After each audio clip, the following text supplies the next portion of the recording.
મેં અનેકો વાર કીધું છે, ગુજરાતી પુરુષો સફળ બિઝનેસમાં એટલા માટે છે કારણ કે દરેક ગુજરાતી સ્ત્રી ઘર ઓઢીને ઘરમાં બેસી રહી. એણે ક્યારેય વિદેશથી આવતા પતિને ફોનમાં એવું નથી કીધું છોકરો બીમાર છે, મમ્મીની તબિયત સારી નથી. એણે તો એમ જ કીધું તમે ત્યાં કામની ચિંતા ન કરો, અહીં બેઠા છીએ. એ બેઠી હતી ને એટલે તમે ઊભા થઈ શક્યા છે. માનો કે ન માનો, કેટલી જગ્યાએ અનેકો વાર એવું બન્યું હશે કે કોઈ બિઝનેસ મિટિંગમાં, કોઈ બિઝનેસ ટ્રીપમાં કે ક્યાંક પુરુષ જાય, પુરુષને ખબર સુધા નથી હોતી કે એના બાળકો કેટલામાં ધોરણમાં ભણતા હોય છે. એ સમયે એ સ્ત્રી, આમ તમે જુઓ ને તો સવારે એક સ્ત્રી કાફે ચલાવતી હોય ને એમ અલગ અલગ જણની ચા બનાવે. કોકની ખાંડવાળી, કોકની મોળી, કોકની કોફી, કોકનું દૂધ, કોકનો ઉકાળો, કોકનું સાદું દૂધ. એક સ્ત્રીના તમે જીવનના ટાઈમ ટેબલની વિચાર કરનાર કરો ને તો આટલું જીવી ન શકાય. કલ્પનામાં પણ 1000 હાથવાળી સ્ત્રીને એટલા માટે કરવામાં આવી છે. તમે જુઓ, ગેસના બર્નર છે એ 4 છે, 3 છે, 2 છે, 4. એનો અર્થ એ છે કે બનાવવાવાળાને ખબર હતી કે આ સ્ત્રી એક સાથે 4 જગ્યાએ તો ધ્યાન રાખી જ શકવાની છે. એનું દૂધ ઉભરાતું હોય, દાળ ચાલતું હોય, અહીંયા રોટલી થતી હોય ને અહીંયા શાક ધીમા તમે ચડતું હોય, મોટર પાણીની ચાલતી હોય, કામવાળાને ઈશારામાં કહેતી હોય કાલ 20 રૂપિયા વધુ આપીશ, આવી જજે ને. અને ફોનમાં બીજે કોકની વાત કરતી હોય, અને તેમ છતાં ડ્રોઈંગ રૂમમાં સાસુ પોતાના વરને શું કહે છે એ એનું ધ્યાન એમાં હોય. ત્યારે એની રોટલી એ ન બળે, ત્યારે એનું દૂધ ન બેસી જાય, કાંઈ ન થાય. અને ભાઈ આવે ને તો કહી દે મને ખબર તમે 2 જણા હું વાત કરતા હતા. એટલે દીવારો કે કાન હોતે હે નહીં, માત્ર સ્ત્રી માટે કહેવાનું. યાદ રાખજો, આંખે છે એને અહીંયા 4 બાજુ છે. બોલવા વાળા, સાંભળવા વાળા અધૂરું સાંભળીને આવી દો. સ્ત્રીને 1000 હાથ છે, સ્ત્રીને 1000 આંખે છે, કાને છે, બધી ખબર હોય. ઘરનો દરવાજો ખુલે, પુરુષ થાકી હારી અને પાછો આવે, હજી સ્ત્રીએ પુરુષનો ચહેરો પણ ન જોયો હોય ને ધડાક દઈને જે દરવાજો બંધ થાય ને, સ્ત્રી રસોડામાં હોય અને તોય છોકરાઓને એમ કહી દે કે આજે પાર્ટી મજામાં નથી, કોઈ હગે વગે થઈ જાજો, ધડ દઈને દરવાજો ભટકાણો નથી, કોઈ હગે વગે થઈ જાજો, ધડ દઈને દરવાજો ભટકાણો. તમને જોયા વગર જે સ્ત્રી તમારા મૂળનો ક્યાસ કાઢી શકતી હોય, તમને શું લાગે તમારા હૃદયના ધબકારા સ્ત્રી ન સમજી શકે? અને હાલતા ને ચાલતા આપણે કહી દઈએ તને શું ખબર પડે?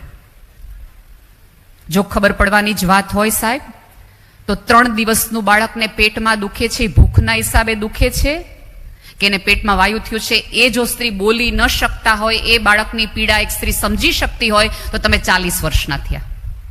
તમારી પીડા તો આરામથી એક સ્ત્રીને સમજાઈ જાય. અને ઓલી એક ખોટી વ્યાખ્યા થઈ કે સ્ત્રીની બુદ્ધિ છે પગની પાનીએ છે. સાંભળી લેજો, અધૂરું સાંભળીને કોઈક માણસ પાછો આવી ગયો સ્વર્ગમાંથી. સ્ત્રીની બુદ્ધિ માથાથી પગની પાની સુધી, ઉપરથી નીચે સુધી છે. પણ ઉપરવાળાએ સ્ત્રીને કામ હૃદયથી લેવાનું આપ્યું છે. જે દિવસે સ્ત્રીની સભ્યતા બુદ્ધિથી કામ લેવા મળશે ને, તે દિવસે આ પૃથ્વીનું ચાલવાનું બંધ થઈ જશે. આ જગતના સૌંદર્યનો આધાર છે ને એ સ્ત્રી ઉપર છે. તમે અહીંયા થોડા ઘણા ભાઈઓ છૂટા છવાયા બેઠા છે, થોડા અહીંયા ઓલી બાજુ બેઠા છે, એમના બધાના શર્ટના કલર વ્હાઈટ, બ્લુ, બ્લેક, ક્યાંક પીચ દેખાય છે. અને અહીંયા બેઠેલી તમામ બહેનોના કલર જો, ધારો કે અમે નક્કી કરીએ ને કે આજે અમારે બધાએ લાલ કલર પહેરવો, તોય તમે ભેગા થઈને અમારે એક હરખા લાલ કલર ન ગોતી શકો, એટલું વૈવિધ્ય અમારા રંગોમાં છે. એનો અર્થ એ છે કે પૃથ્વી પરના સૌંદર્યનો આધાર સ્ત્રી છે. તમારે જીવતા શીખવું હોય, તમારે જીવનનો રસ લેવો હોય, તમારે જીવનનો આનંદ લેવો હોય તો જાણે અજાણે તમારે એક સ્ત્રીના શરણે જ જવું પડશે. એ તમને કહેશે. હવે તકલીફ એ થઈ કે સ્ત્રીને સમજાઈ ગયું, સ્ત્રીને કહેવામાં આવ્યું, પણ જાણે અજાણે જગત આખાને મજામાં રાખી શકતી સ્ત્રી પોતાને મજામાં નથી રાખી શકતી. અહીંયા બેઠેલી તમામ સ્ત્રીઓને ખૂણામાં લઈ જઈને સહેજવાર માથે હાથ ફેરવો ને તો એ ઢળી પડે એમ છે, રડી પડે એમ છે. અહીંયા બેઠેલી તમામ સ્ત્રી એક મૂંઝારો સાચવીને બેઠી છે. બધા એવું કે સ્ત્રીઓ બહુ મેકઅપ કરે, સ્ત્રીઓએ મેકઅપ કરવો પડે. જે દિવસે સ્ત્રી મેકઅપ નહીં કરે ને ત્યારે તો ઘરના ખોરડાઓ ઉઘાડા થઈ જશે, ખબર પડી જશે કે ઘરમાં દુઃખ કેટલા છે. બ્લશ એટલા માટે કરવા પડે કારણ કે ઘરમાંથી રોઈને નીકળ્યા હોય તો કોઈને ખબર ન પડે કે આ ઘરમાં કંઈક તકલીફ થઈ હતી. છોકરાઓને કહેવું ન પડે. જેમ જેમ ઉંમર થાય ને એમ પુરુષની આંખો છે ને ઝીણી થતી જાય અને સ્ત્રીની આંખો પહોળી થતી જાય. સ્ત્રી વિસ્મયથી જોઈ શકે કે આટલું કર્યા પછી પણ કશું હાથમાં ના આવ્યું. જે દિવસે સ્ત્રી પોતાની સંવેદનાઓ વેચી અને બુદ્ધિ નામના પદાર્થથી માત્ર જગત જોવા મળશે ને, ત્યારે એ પણ આવી જ મૂંઝાવાની છે, અથડાવાની છે. ઉપરવાળાએ બે જુદી જુદી પ્રજાતિ બનાવી છે. એનો અર્થ એ છે કે બંને પાસેથી જુદા જુદા કામ લેવાતા. મકાન એક પુરુષ બનાવી શકે, પણ ઘર એક સ્ત્રી બનાવી શકે. તમે આવડી મોટી જમીનમાં મુઠ્ઠી દાણા નાખો ને, મુઠ્ઠી જ, તો 10 ગુણ ભરીને તમને બાજરો પાછો મળે એક સિઝન પછી. ચક્રવૃદ્ધિ વ્યાજની આખી કલ્પના જ એક સ્ત્રીને જોઈને આવી છે સભ્યતામાંથી. સ્ત્રીને તમે ક્ષણ આપો એ તમને સંતાન આપે, સ્ત્રીને તમે ઘર આપો એ તમને મકાન આપો એ તમને ઘર આપે, ગાયને તમે ઘાસ આપો એ તમને દૂધ આપે, ધરતીને તમે કણ આપો એ તમને મણ આપે. તમે થોડુંક સન્માન આપો તમને અઢળક આપે, તમે થોડોક પ્રેમ આપો તમને અઢળક આપે. એનો અર્થ એ છે કે જે આપશો એ સવાયું થઈને પાછું આવશે. તમે ગુસ્સો આપશો એ ડબલ આવશે. ફેક્ટરી ડિફોલ્ટ છે, બધું ડબલમાં જ મળશે. આટલું અમારી મમ્મીને કીધું, તમારા મમ્મીને 3 ગણું સાંભળવું પડશે. જે સાંભળવું હોય, જે બોલવું હોય એ જ બોલજો. આ જગતની શાંતિનો આધાર પુરુષ માટે આખી પૃથ્વી છે. એ વસુદેવ કુટુંબકમ છે. આખી પૃથ્વી મારું ઘર છે, અને સ્ત્રી માટે એનું ઘર આખી પૃથ્વી છે. બેના જીવનમાં બહુ ફેર છે. પણ જો સ્ત્રી આટલી બધી મહાન હોય, જો સ્ત્રી પાસે આટલી બધી સંવેદના હોય, જો સ્ત્રી આટલી બધી સક્ષમ હોય, તો આટલો બધો સ્ત્રીનો વિરોધ શેનો છે? ક્યાં તકલીફ ક્યાં થાય છે? એવો કયો હુંકાર છે કે જેના કારણે સ્ત્રી હોવા છતાં પણ, આટલું હોવા છતાં પણ એને નજરઅંદાજ કરવામાં આવે છે? અંગત રીતે મને જો કોઈ પૂછે તો એક જ કામ કહું, જીભ. જીભ. અમારા બાળકો છે ને, સ્પેશિયલ બાળકો છે, તોતડું બોલે. એ બોલે ને તો તમને હસવું આવે. તોતડી જીભ છે ને, એ ઉપરવાળાની કોઈક કરેલી તકલીફ કયો, જે તમે કયો, એ ઉપરવાળાએ આપેલી અક્ષમતા છે. એ બોલે તો હસાય નહીં. તોતડી જીભથી કોઈક બોલતું હોય તો હસાય નહીં. પણ યાદ રાખજો, તોછડી જીભ છે ને, મારીને તમારી વાત છે. અને જાણે અજાણે તોછડી જીભના કારણે જ આ જગતમાં પ્રોબ્લેમ છે. તોછડી જીભના કારણે જ. સ્ત્રીને નમ્ર વિનંતી છે, અહીંયા બેઠેલી દીકરીઓ હોય તોય તે, મમ્મીઓ હોય તોય તે, જે ભાષામાં પ્રશ્ન પૂછાય, કોઈ પણ ભાષામાં પ્રશ્ન પૂછાય, જવાબ તમે તમારી સંસ્કારિતા અને મીઠાશથી આપવાનો રાખો. અને એવી રીતે આપો કે સામેવાળાને બીજી વખત તમને પ્રશ્ન કરતી વખતે 100 વાર વિચાર થાય કે આને પૂછવું જ. અને આમાં કેવું થયું કે નાનપણથી ઉછેરમાં થોડા ઘણા પ્રોબ્લેમ થઈ ગયા. કે ઘરમાં નાનો ભાઈ હોય કે મોટો ભાઈ હોય અને મમ્મી પપ્પા બહાર જાય તો આખું ઘરમાં મમ્મી પપ્પા એવું કે જોજો ભાઈને કાંઈ થાય નહીં, ભાઈને કાંઈ થાય નહીં, ભાઈને કાંઈ થાય નહીં. અને જો બેન ઘરમાં હોય તો મમ્મી પપ્પા એક વાત કહેતા જાય કે જોજે બેન ક્યાંય જાય નહીં.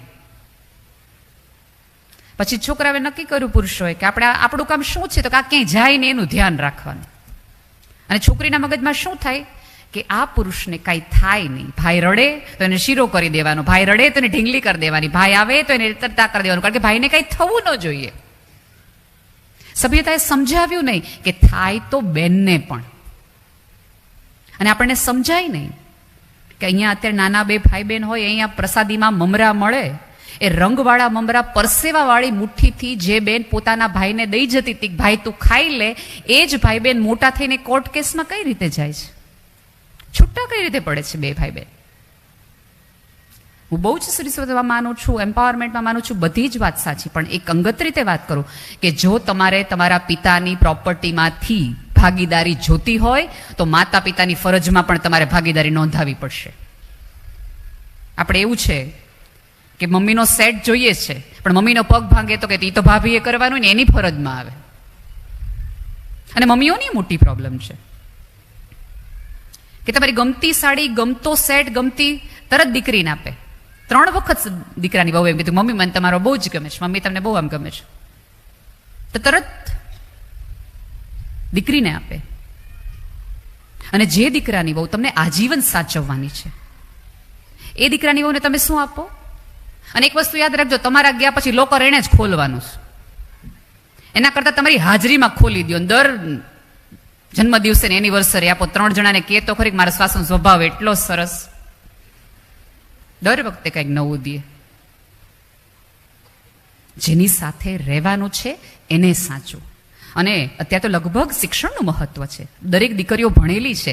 તમારા ભણેલા અને કેળવણીનો અર્થ એ છે કે જો તમારી મમ્મી આપે તો ભણેલ દીકરી તરીકે તમારી ફરજમાં આવે, નણંદ તરીકે, કે તમે તમારી મમ્મીને કહો, મમ્મી ભાભીને આપ, હું તારા પગ નહીં કરવા આવું દબાવવા. કારણ કે મારે તું માંદી પડીશ ને આવવું હશે ને તો એક જણને પૂછીને આવવું પડશે કે હું જાઉં, તો એ તરત એમ કહેશે કે 2 દિવસમાં આવી જજો. હવે એ જ વ્યક્તિને 40 વારનો પ્લોટ લેતી વખતે વિચાર ન આવે કે પ્લોટ તો લઈ લઈએ છીએ સસરાનો, પણ જ્યારે ત્યાં જરૂર હશે, કોઈ તબિયત બગડશે તો મારે જવું પડશે. એક વસ્તુ યાદ રાખજો, ફરજો તમે નિભાવી શકતા હો તો જ તમારે અધિકારની માંગણી કરવી જોઈએ, નહીં તો નહીં. ફરજ સાથે અધિકારો સાથે આ બંને એકબીજાની આગળ પાછળ છે, એક પાસે જોડાયેલા છે, એકબીજાની સાથે રહ્યો. મીઠાશ જીભમાં એવી રાખો, તમારી હાજરીના કારણે કોઈકને મજા આવી જોઈએ. તમે જો મને કેટલી એવી સ્ત્રીઓ હશે કે જેણે આખા કુટુંબના અથાણા એણે જ બનાવ્યા હશે. કેટલા બધા બા હશે જેમ કહેતા હોય કે ભાઈ ગમે એમ કરે, મારા મોટા કાકી જેવું અથાણું કોઈનાથી ન થાય. મોટા કાકી જેવું અથાણું કોઈ, પછી મોટા કાકી આજીવન અથાણા જ બનાવ્યા રાખે, બહાર બધા મજા કર્યા રાખે. ઘણા લોકો આપણા વખાણ કરી કરીને આપણી પાસેથી કામ કઢાવી લેતા હોય. અને બહેનોને વખાણ સાંભળવા બહુ ગમે, બહુ ગમે, એટલે બનાવ્યા રાખે. એક વખત એક સરસ હોશિયાર દીકરાની વહુ, અને જે હોય ને આવે ને બધાને એમ કે મારા મમ્મીજી જેવી રસોઈ કોઈનાથી થાય જ નહીં, થાય જ. એટલે મમ્મીજી હવાર હાજર રસોઈ જ બનાવી રાખે, કારણ કે સાંભળવાનું, ફળિયા મારા સાસુ જેવા કોઈ વાળી જ ન હોય, કે એના જેવું આંગણું કોઈ ચોખ્ખું રાખી ન, એટલે સવારમાં ઉઠીને સાસુ વાળી નાખે. જેમ કરો, કબાટ મારા સાસુ જેવું કોઈ ગોઠવી જ ન શકે, એના જેવી ગોઠવણ જ ન થાય. એટલે એ બિચારા સાસુ કરે. છોકરો બુદ્ધિશાળી હતો, એણે એની મમ્મીને કીધું કે આ વખાણ કરી કરીને તારી પાસેથી બહુ બધા કામ કઢાવી લે, તો ધીમી ખમ. એ કહેતો તો શું કરવું? એ કે કાલ આપણે સવારે તું જ્યારે સાવણો લેતી હોઈશ ને, ફળિયું વાળતી હોઈશ, ત્યારે હું તારા હાથમાંથી સાવણો લઈ લઈશ અને એમ કહીશ કે બા તમારે આ ઉંમરે વળાય, એટલે હું વાળવા માંડીશ ને હું વાળીશ એટલે તને શરમ આવશે જ ને, એટલે તરત આવશે લાવ હું વાળ નાખું, પછી આપણે બે અંદર આવી જશું. એ કે આ એક્ટિંગ પ્રમાણે બીજે દિવસે સવાર પડી, 7 વાગે સાસુએ સાવણો લીધો, સાસુ સાવણો વાળવા માંડ્યા, અને તરત દીકરો બા તમે નહીં, આ ઉંમરે તમારે કરાય, અમે આવડા જુવાન જેવા બેઠા હોય. અને પતિએ સાવણો, દીકરાએ સાવણો હાથમાં લીધો, એટલે દીકરો સાસુ કે ના બેટા અમે બેઠા હોય તારે થોડો સાવણો લેવાય, બે ઘરમાં સ્ત્રી હોય તારે સાવણો લેવાય. આવી રગજગ મા દીકરા વચ્ચે ચાલતી હતી. બહુ સરસ મજાનો સાડીનો છેડો ધાક દઈને આવીને કીધું, બાધોમાં વારા રાખો, એક દી આનો વારો, એક દી વારો. કામ હાટું હું બાધો શીખે? કામ હાટું બધા થશે કે ઘરમાં કંકાસ કામ માટે હોય, વારા કાઢો કે? આ વારો લઈ લેવાની આખી ફિરાકમાં આખી સભ્યતા છે. વારો દેવાવાળામાં રાખો. સાહેબ એવા બનો કે કોઈકને કંઈક કહેવું હોય ને તો એને પહેલો તમારો નંબર અને તમારું નામ યાદ આવે. આ તો કેવું થાય છે ખબર છે, ક્યારેક કુટુંબમાં કોઈક વાત કરવી હોય, કોઈક વિચારણા કરવી હોય ને તો 10 જણા ભેગા થાય, ઓલા બેન ન હોય તો આપણે કરી લઈ વાત. તમારી ગેરહાજરીમાં કોકને રાજી થવાનું મન થતું હોય એનો અર્થ એ છે કે તમને જીવતા નથી આવડ્યું. તમારી કોઈ પ્રસંગમાં રાહ જોવાય, કોઈ કુટુંબમાં નિર્ણય લેવાનો હોય, તેમ કે ફલાણા ભાભી આવે તો આપણે આ મહત્વનો નિર્ણય લઈએ, એવું તમે જીવી શકતા હોય, એવું તમે કરી શકતા હોય તો તમને જીવતા આવડ્યું, તો તમારી અંદરની સંવેદના સાચી. બાકી બધી વાતો